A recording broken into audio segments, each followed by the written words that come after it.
You ever been so heartbroken that you felt like you'd never recover? Like Elliot Smith on Figure Eight? Like AJ Soprano on the brink of death? I think his father Tony Soprano put it best. She was the best thing that ever happened to me. What you going through, what you're feeling right now, it happens sometimes. Everybody gets the blues. There's a $500 million industry devoted to it. Prozac? No, the music business. They write thousands of songs about this shit. Well, I've got good news for the... Oh, that's not good. That could have been bad. Well, I got good... Well, I got good news for all you currently heartbroken people out there. You're not alone. Humans have been facing heartbreak since the dawn of time. The earliest recorded case is between demigod Gilgamesh and goddess Ishtar, nearly 4,000 years ago. But humans all across the globe have tales of heartbreak. And it's quite nice to know that they mirror tales of today. School makes us study the usual, Shakespeare, Sylvia Plath, Emily Dickinson, but we never study Is This It or Room on Fire by The Strokes. However, I still find it quite interesting to chart the progression of the affairs of the heart and how it mirrors modern day society. So I'll be doing that in this video. And if you're interested, you can stick around, like, share, subscribe, all that. If not, stay cool. I want you to know that you are loved. However, if you do stick around, I want you to know that for every like I get on this video, up to 500, I will be donating to Beit al-Baraka, which is a Lebanese-based charity. They aim to restore dignity to the Lebanese people, and they offer a free market, which is a points-based system type of thing. The link is in the description. You can check it out. And now on to the video. So as I mentioned, the first ever recorded case of heartbreak is in the Epic of Gilgamesh, which is dated around 2100 BCE. It's basically 5 poems about Gilgamesh, who is a mythical demigod and possibly the king of Uruk, which is an ancient Sumerian city in modern-day Iraq. And what's interesting is this correlates a lot to the Hebrew Bible, like the Adam and Eve tale in the Garden of Eden and the flood narrative. It actually also influenced Homer, but in one of these poems is the first case of a scorned lover, that lover being Ishtar, who was an absolute baddie. Like, she was the goddess of war, love, and sex. And these are things that still dominate our world, sadly. Besides being widely worshipped, she also killed her rapist, killed a bandit who killed her bestie, and took over the domains of other deities. So she thought she was the shit and wanted Gilgamesh because he was a Chad. So she promised him wealth, power, dominion, marriage, all that. But he went in on her. He was saying all types of nasty shit like, oh, you're a shoe that pinches the foot, and you're a back door that does not keep out the blast.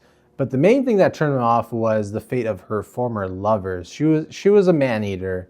Like, there's one person who was like a type of king beast thing, and she broke his wing.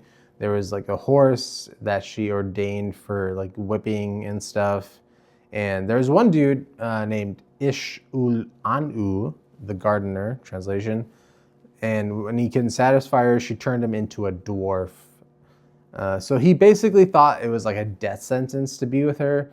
So she's all heartbroken and whines to her parents, who are gods as well.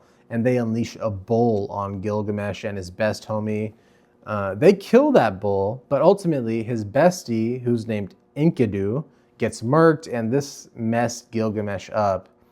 So what we essentially have here is a tale of a scorned baddie who resorts to deadly retribution. And does this not happen today? But okay, let's switch gears to Africa, specifically ancient Egypt. This one is wild and trigger warning. It involves castration and rape accusations. This is the tale of 2 brothers. There's this younger bro named Bata who gets falsely accused of rape and assault by his brother Anpu's wife after he wouldn't let her smash. And he told her, quote, "Behold, you are like a mother to me, and your husband is like a father to me," unquote. So he goes back to work, but she's tripping, like he might say something. So she puts on paint and grease and makes it seem like Bata did something to her and that she rejected his advances. And so Anpu is obviously pissed, and it's on site, so he waits till Bata pulls up. But the cows, they tell Bata something's going down. However, Anpu sees him and starts chasing after him, and they get separated by a river full of like crocodiles. And Bata, he calls on the sun god to judge, and he says the mom and dad quote. But get this, okay? This is the wildest part. The dude then legit cuts off his weenie and throws it in the river. He's like, nah, this is how much I don't want your wife. And throws it in the river. He's like, nah, this is how much I do not want your wife. Wild. Then he dips to the valley of the cedar where he places his heart on like a cedar flower. As for Anpu's wife, well, he goes home and he kills her, then feeds her to the dogs. Bata's journey is continued through like themes of resurrection and transformation, but it's definitely one of the wildest stories of heartbreak between two bros, you know? Now we're not done. Let's go to Latin America, where the first Romeo and Juliet type ending was written. The legend of Itzacuatl and Popocatépetl. So the warrior Popo was sent to battle, promising to return for the literal princess Itza. I know I am just abbreviating these names. I'm sorry, I just don't want to butcher it. But basically, Popo's rival, who goes unnamed, he lies on our boy's name, and he said he dies in battle. Itza was so full of grief that she dies of a broken heart.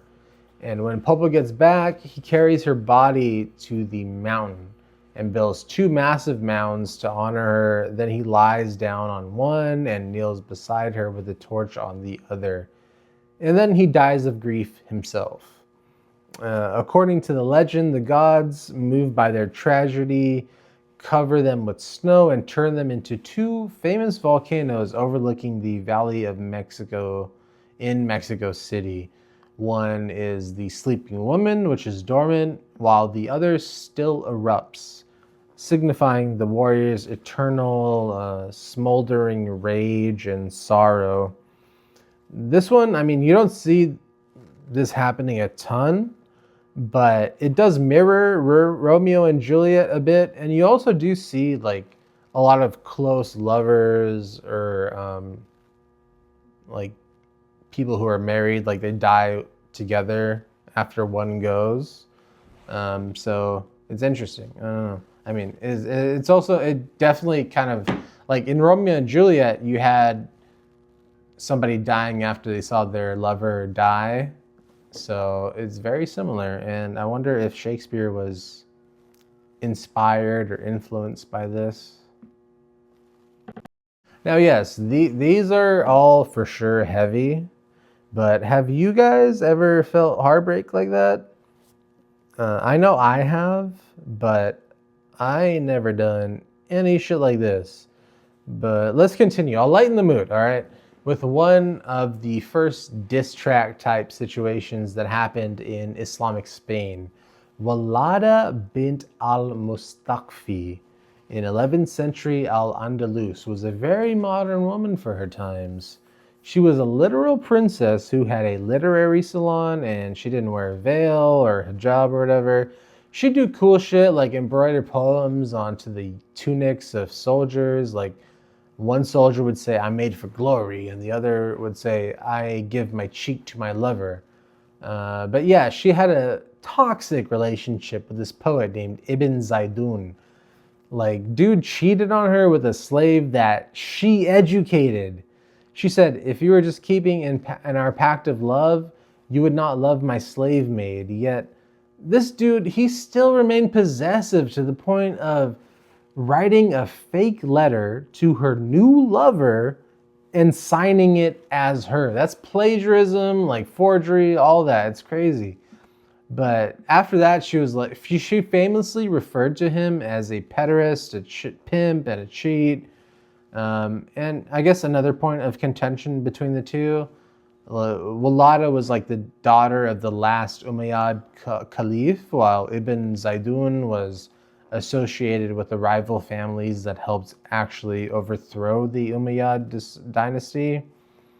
And Walada, she famously wore poetry embroidered on her shoulders that proclaimed her independence. And Ibn Zaydun struggled with her refusal to play this role of like a submissive woman.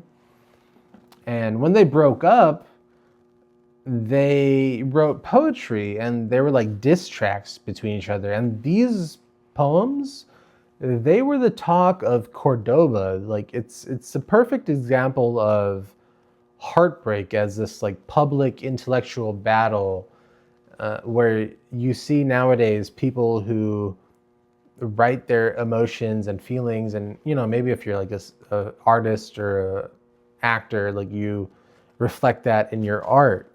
And this was like, in a sense, the origin of this. And finally, we're going to go to 7th century Japan. Before the famous tale of Genji, there was Princess Nukata, one of the greatest poets of the Manyoshu.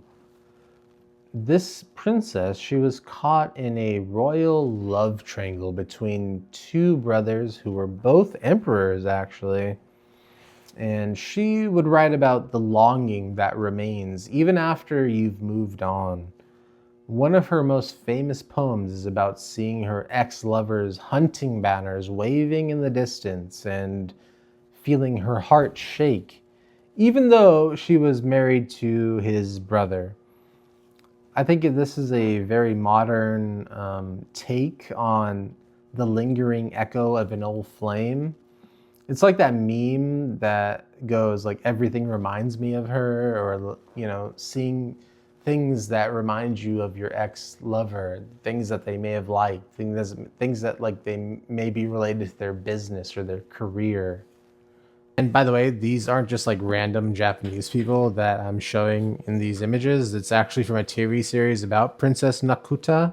And so, yeah, I hope you enjoyed the video, and I hope you learned a thing or two about heartbreak throughout history. I hope that you feel less alone in whatever you're going through. And if you are interested, let me know in the comments. If you liked it, disliked it, whatever, let me know in the comments. I feel like any of these topics could have like their own video. So this was kind of just like a quick run through, honestly. But yeah, thank you for watching, and God bless you.